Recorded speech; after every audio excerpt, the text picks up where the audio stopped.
எல்லாருக்கும் வணக்கம். இந்திய அரசியல் சாசனம் நம்ம தமிழ்நாட்டில் இருக்கிற எல்லாருக்குமே கொடுத்துருக்கிற உரிமையில் ரொம்ப ரொம்ப முக்கியமானது ஓட்டிங் ரைட், வாக்குரிமை. ஒரு மனுஷன் உயிரோடு இருக்கான்றதுக்கு அடையாளமாக இருக்கிறதுல அவனோட ஓட்டுரிமை ரொம்ப முக்கியம். அதனால தான் voting is not only our right but also our life. ஒரு முக்கியமான விஷயத்தை பற்றி இப்போ நான் உங்ககிட்ட ஷேர் பண்ண போகிறேன். இது நான் ஃபஸ்ட்டு கேள்விப்பட்ட உடனே எனக்கே ரொம்ப ஷாக்கிங்காக தான் இருந்தது.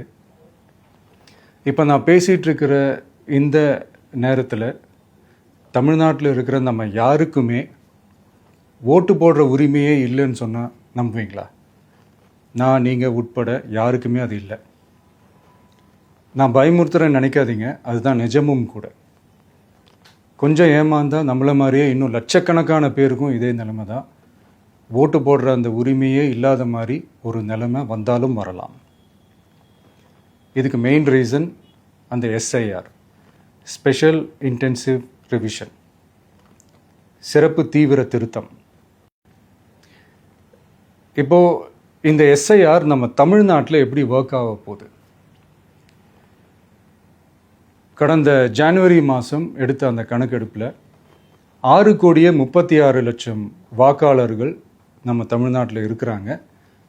ஆனால் அவங்க யாருக்குமே இந்த ஓட்டு போடுற உரிமையே இல்லை. அந்த பிஎல்ஓன்னு சொல்லுவாங்க, பூத் லெவல் ஆஃபீஸர்ஸ், வாக்குச்சாவடி நிலை அலுவலர். அவங்க தான் வீடு வீடாக போய் அந்த ஃபார்மை கொடுப்பாங்க. அதை நம்ம ஃபில்அப் பண்ணி கொடுக்கணும். அதை தேர்தல் ஆணையம் அதை எடுத்துகிட்டு போய் அதை ஸ்க்ரூட்டினைஸ் பண்ணி அது எல்லாமே கரெக்டாக இருக்கான்னு செக் பண்ணி பார்த்ததுக்கப்புறம் அந்த வாக்காளர் பட்டியலை வெளியிடுவாங்க. அந்த வாக்காளர் பட்டியலில் நம்ம பேர் இருக்கணும், அப்போ தான் நம்மளால் ஓட்டு போட முடியும். அந்த புது பட்டியல் வர்ற வரைக்கும் நம்ம வாக்காளர்களான்றது அது உறுதியே செய்ய முடியாது. இன்கேஸ் அந்த புது பட்டியலில் நம்ம பேர் இல்லைன்னா அது ஒரு தனி ப்ராசஸ், அது ஒரு தனி ஃபார்ம், அது ஒரு தனி கிளைம்ன்ற மாதிரி அது ஒரு வேறு வேலை. ஸோ இந்த மாதிரி நிறைய சிரமங்கள் குழப்பங்கள் இருக்கிறதுனால மக்களுக்கு இது மேலே ஒரு கன்ஃபியூஷன் ஒன்று இருக்குது. இது என்ன வெரிஃபிகேஷனா இல்லை ஒரு மறைமுக ரீரெஜிஸ்ட்ரேஷனா இல்லை இது ஒரு நியூ ரெஜிஸ்ட்ரேஷன் மாதிரியே தானா அப்படின்ற மாதிரி நிறைய கன்ஃபியூஷன் இருக்குது. அவங்க செய்ய வேண்டியதெல்லாம் ஒன்றே ஒன்று தான். இந்த மாதிரி வீடு வீடாக போய் அந்த என்யூமரேஷன் ஃபார்ம் நம்ம ஃபில்அப் பண்ணி கொடுக்கும்போது அதுக்கான அக்னாலேஜ்மெண்ட்டை அந்த பிஎல்ஓ அந்த ஆஃபீஸர்கிட்ட இருந்து நீங்கள் வாங்கிக்கணும். அது ரொம்ப ரொம்ப முக்கியம். இது நான் சொல்கிறது வாக்காளர் பட்டியலில் ஆல்ரெடி உங்கள் பேர் இருக்கிறவங்களுக்கு நான் சொல்கிறேன். இப்போ புது வாக்காளர்கள், ஃபஸ்ட் டைம் ஓட்டர்ஸ், அவங்களுக்கு ஃபார்ம் 6ன்னு ஒன்று இருக்குது. அதை நீங்கள் ஃபில்அப் பண்ணி நீங்கள் உங்கள் ஏரியாவில் இருக்கிற சம்மந்தப்பட்ட அந்த உங்கள் அலுவலகத்தில் நீங்கள் டைரெக்டாகவும் சப்மிட் பண்ணலாம், இல்லை நீங்கள் ஆன்லைன்லேயும் சப்மிட் பண்ணலாம். அப்படி ஆன்லைனில் நீங்கள் சப்மிட் பண்ணிங்கன்னா அதுக்கான ஸ்க்ரீன்ஷாட்டை எடுத்து வச்சுக்கோங்க. ஃபோனில் மெசேஜ் வரும், அதை சேவ் பண்ணி வச்சுக்கோங்க. அப்ராடில் இருக்கிறவங்க கூட அந்த எஸ்ஏஆர் ஃபார்மை டவுன்லோட் பண்ணி நீங்கள் அதை ஃபில்அப் பண்ணி சப்மிட் பண்ணலாம். அதுக்கான அக்னாலேஜ்மெண்ட்டை வாங்கி வச்சுக்கோங்க. ரொம்ப முக்கியமாக உங்களோட பிஎல்ஓ அந்த ஆஃபீஸர் யாருன்னு தெரிஞ்சு வச்சுக்கோங்க. இந்த தேர்தல் ஆணையம் அந்த வெப்சைட்டில் போனீங்கன்னா அந்த பர்டிகுலர் பிஎல்ஓ ஆஃபீஸரோட ஃபோன் நம்பர் கூட நீங்கள் எடுத்து வச்சுக்கலாம். இன்கேஸ் உங்களை யாரையும் ரீச் பண்ணலை இல்லை உங்களுக்கு அந்த ஃபார்ம் கிடைக்கல அப்படின்னா நீங்கள் அவரை காண்டாக்ட் பண்ணி அந்த ஃபார்மை வாங்கி நீங்கள் ஃபில்அப் பண்ணி நீங்கள் சப்மிட் பண்ணலாம். ரொம்ப முக்கியமாக அதுக்கான அக்னாலேஜ்மெண்ட்டை வாங்கி வச்சுக்கோங்க. இது எல்லாமே சரியாக செஞ்சாலும் இந்த எஸ்ஐஆர் மேலே சில டவுட்ஸ் இருக்குது. அது என்னென்னா, இந்த 6,36,00,000 வாக்காளர்களுக்கு ஒருத்தர் விடாமல் இந்த ஒரே மாதத்துக்குள்ளே எப்படி எல்லாருக்குமே அந்த ஃபார்ம் போய் ரீச் ஆகும்? ஒன்று. ரெண்டாவது, நீங்கள் வரும்போது வீட்டை பூட்டிட்டு வேலைக்கு போயிட்டு என்ன பண்ணுறது?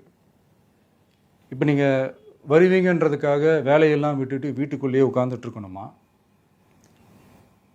ஸோ இதில் மெயினாக பாதிக்கப்பட போகிறது உழைக்கிற மக்கள், ஏழைகள், வேலைக்கு போகிற பெண்கள். இவங்களுக்கு யார் கரெக்டான அந்த பதில் சொல்ல போகிறது? ஒரு நியாயமான எஸ்ஐஆர்னால் என்ன நடக்கணும்? இப்போது இறந்து போனவங்கள மார்க் பண்ணி அதுலேருந்து டிலீட் பண்ணணும். இப்போ போலி வாக்காளர்கள் இருந்தாங்கன்னா அவங்கள மார்க் பண்ணி டிலீட் பண்ணணும். இப்போ ஆல்ரெடி ஓட்டு இருக்கிறவங்களுக்கு எதுக்கு இந்த ரெஜிஸ்ட்ரேஷன் என்ற பேரில் இவ்வளவு குழப்பங்கள் அப்படின்றது தான் இங்கே கேள்வி. இப்போ புதுசாக வர வாக்காளர்களையோ இல்லை ஓட்டு இல்லாதவங்களையோ சேர்த்தா பத்தாதா? இப்போ ரீசெண்டாக நடந்த இப்போ எலெக்ஷன் 2021, 24 எப்படி எல்லாருமே ஓட்டு போட்டோம்? அதில் ஓட்டு போட்டவங்க கூட இப்போ புதுசாக ரெஜிஸ்டர் பண்ணணும்னா அது ஏன் அந்த கன்ஃபியூஷன் அப்படின்றதான் நாங்கள் கேட்குறோம். அதனால தான் நாங்கள் எஸ்ஐஆரை எதிர்க்கிறோம். இப்போ புதுசாக சில கம்ப்ளைண்ட்ஸ்லாம் வர ஆரம்பிக்குது. அது என்னென்னா முக்கியமாக நம்மளுடைய டிவிகே தோழர்களுக்கு அந்த ஃபார்ம் கிடைக்க மாட்டேங்குது, கொடுக்க மாட்டேன்றாங்க அப்படின்ற சில கம்ப்ளைண்ட்ஸ். இது யார் பண்ணுறாங்க அப்படின்றது நான் தான் சொல்லி தெரிய வேணும்னு ஒன்றும் அவசியம் இல்லை உங்களுக்கு. இப்போ இருக்கிற ஆட்சியாளர்கள் அவங்களுக்கு கைப்பாவையாக இருக்கக்கூடிய சில பேர் இதை செய்ய ஸ்டார்ட் பண்ணியிருக்கிறாங்க. அதனால் மைடியர் வர்ச்சுவல் வாரியர்ஸ், இதை சாதாரணமாக எடுத்துக்காதீங்க. இது எல்லாருக்குமே அந்த ஃபார்ம் போய் ரீச் ஆகணும். இதில் ரொம்ப உறுதியாக இருங்க. அதையும் மீறி உங்களுக்கு அந்த ஃபார்ம் கிடைக்கலன்னா இருக்கவே இருக்கும் ஆன்லைன். தேர்தல் ஆணையம் அந்த வெப்சைட்டில் போய் அந்த ஃபார்மை டவுன்லோட் பண்ணி நீங்கள் ஃபில்அப் பண்ணி சப்மிட் பண்ணலாம். உங்கள் வீட்டில் இருக்கிறவங்களுக்கு நீங்கள் செஞ்சு கொடுங்க, பக்கத்து வீட்டில் இருக்கிறவங்களுக்கு செஞ்சு கொடுங்க, தெரிஞ்சவங்களுக்கு, தெரியாதவங்களுக்கு, பழகினவங்களுக்கு, பழகாதவங்களுக்கு எல்லாருக்குமே நீங்கள் தயவு செஞ்சு கொடுங்க. அண்ட் ரொம்ப முக்கியமாக நம்ம ஜென்சி கிட்ஸ், நம்ம ஃபஸ்ட் டைம் ஓட்டர்ஸ், நம்ம புது வாக்காளர்கள், நம்ம நண்பா நண்பிகள், அவங்க ரொம்ப கேர்ஃபுல்லாக இருக்கணும். நான் ஆல்ரெடி சொன்ன மாதிரி உங்களுக்கான ஃபார்ம், அந்த ஃபார்ம் நம்பர் 6, அதை கரெக்டான டீட்டெயில்ஸோட கரெக்டான உங்கள் டாக்குமெண்ட்ஸை வச்சு அதை சப்மிட் பண்ணுங்கள். ஏன்னா வரப்போகிற தேர்தலில் நீங்கள் தான், அந்த ஜென்சி வாக்காளர்கள் தான் மிக முக்கியமான ஒரு ஃபோர்ஸ் அப்படின்றது எல்லாருக்குமே தெரிஞ்ச ஒரு விஷயம். அதனால் உங்களை டிஸ்டர்ப் பண்ணுறதுக்கு, உங்கள் பேரை அதில் இன்க்ளூட் பண்ணாமல் செய்கிறதுக்கு என்னென்ன வேலைகள் செய்யணுமோ, என்னென்ன தில்லுமுள்ளு வேலைகள் செய்யணுமோ எல்லாமே அவங்க செய்வாங்க. இது நமக்கு எல்லா திசையிலையும் எல்லா பிரச்சனைகள் கொடுத்துட்டு தானே இருக்கிறாங்க. அது டிஃபால்ட்டாக நடந்துட்டு தான் இருக்கும், அது ஒன்றும் பண்ண முடியாது. ஸோ அந்த மாதிரி ஓட்டு போடுற விஷயத்துலேயும் அவங்க என்ன உத்தரமராக மாறவா போகிறாங்க? இப்போ நான் சில மீட்டிங்ஸ்லலாம் ரிப்பீட்டடாக ஒரு விஷயம் நான் சொல்கிறேன்ல, 2 பேருக்கு நடுவில் தான் போட்டி அப்படின்ட்டு. அது மேடைக்கு மேடை அவங்க அதை ப்ரூவ் பண்ணிகிட்டு இருக்கிறாங்க. அதனால் தோழர்களே, வரப்போகிற தேர்தலில் நம்ம யாருன்னு காட்டணும், நம்ம பலம் என்னன்னு காட்டணும். அதுக்காக அந்த பலமான, அந்த பவர்ஃபுல்லான ஆயுதத்தை நம்ம கையில் எடுக்கணும். அந்த ஆயுதம் வேறு எதுவுமே இல்லை, ஓட்டு, வாக்கு, ஜனநாயகம். அது இருந்தால் தான் நம்ம அந்த வெற்றியை நோக்கியே நம்மளால் பயணிக்க முடியும்.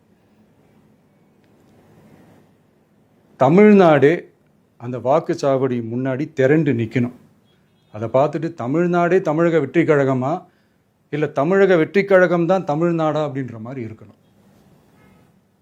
வீடுன்னு ஒன்று இருந்தால் தான் ஓடு மாற்ற முடியும்னு அறிஞர் அண்ணா அவர்கள் சொல்லியிருக்கிறாங்க. அந்த மாதிரி ஓட்டுன்னு ஒன்று இருந்தால் தான் இந்த நாட்டையே காப்பாற்ற முடியும். அப்புறம் இன்னொரு முக்கியமான விஷயம், அந்த எனிமரேஷன் ஃபார்ம் நீங்கள் ஆன்லைனில் நீங்கள் ஃபில்அப் பண்ணும்போது அதில் ஒரு சில ப்ராப்ளம்ஸ் வர்றதுக்கு வாய்ப்பு இருக்குது. அது உங்களுடைய ஓட்டர் ஐடியில் இருக்கிற உங்கள் பேரும், ஆதார் கார்டில் இருக்கிற பேரும், அந்த ஸ்பெல்லிங், இனிஷியல்ஸ் எல்லாமே ஒரே மாதிரி இருந்தால் தான் அது அக்செப்ட் ஆகும், இல்லைன்னா அக்செப்ட் ஆகாது. அது கொஞ்சம் கேர்ஃபுல்லாக பண்ணுங்கள். அது கொஞ்சம் யூசர் ஃப்ரெண்ட்லியாக இருக்கலாமேன்னு கேட்டதுக்கு அதெல்லாம் முடியாது, அதுக்கெல்லாம் வாய்ப்பு இல்லை, அதுக்கெல்லாம் ஆளுங்க இல்லை, பண்ண முடியாதுன்னு ரிப்ளை பண்ணிட்டாங்க. ஸோ அதனால் மைடியர் டிவிகே தோழர்களே, மைடியர் ஜென்சி படை பலமே, உஷாராக இருங்க, கான்ஃபிடெண்ட்டாக இருங்க, நல்லதே நடக்கும், வெற்றி நிச்சயம். மீண்டும் சந்திக்கும் வரை நன்றி, வணக்கம்.